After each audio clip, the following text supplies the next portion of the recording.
Evo, predlažem da pre nego što pređemo na prelistavanje štampe, da pogledamo prilog Nikole Lakića sa Festivala humora i satire Laloški šešir, koji je održan u subotu u Temišvaru. Ako je humor dribling uma na malom prostoru, temišvarska publika je u subotu u Jugopubu imala puno razloga da uživa u potezima srpskih i rumunskih aforističara na Festivalu humora i satire Laloški šešir. U gradu na Begeju ova književno-satirična manifestacija, koja se održava uz podršku Saveza Srba u Rumuniji, postaje sve omiljenija među temišvarskom publikom, koja posredstvom humora bliže upoznaje srpski i rumunski narod. Srbi i Rumuni su vrlo slični narodi, ne samo ovako fizički, nego i po mentalitetu. I njihov smisao za humor je vrlo sličan, zato što su političko-društvene prilike slične i zato što se oni pronalaze u svemu tome.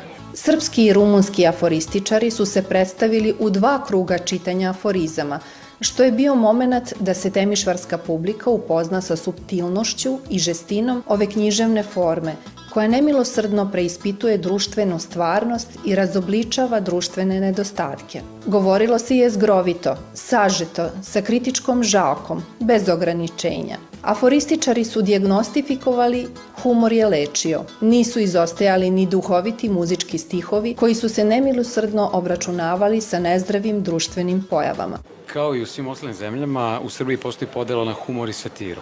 Najkraće rečeno, humor je privilegija onih naroda koji žive jako opušteno, kojim je najveći problem boja kose, da li im je plata veća za 1% ili manji.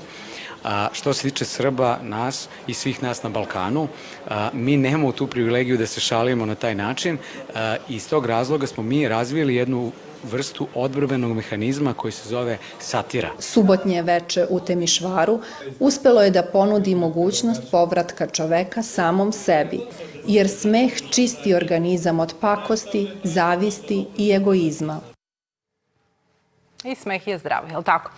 Gospodine Čotriću, po prirodi posla često boravite među našim ljudima u Rumuniji. O njihovim aktivnostima piše nedeljnik Saveza Srba u Rumuniji Naša reč. Uglavnom se bave očuvanjem identiteta Srba na tim prostorima. Naša reč puna je kulturnih dešavanja. Kakve su vaši utisci o položaju Srba u Rumuniji? Naša reč ima o čemu da piše, zato što Srbi u Rumuniji godišnje imaju oko 100 manifestacija, uglavnom su to kulturno-prosvetne, dakle svakog 3.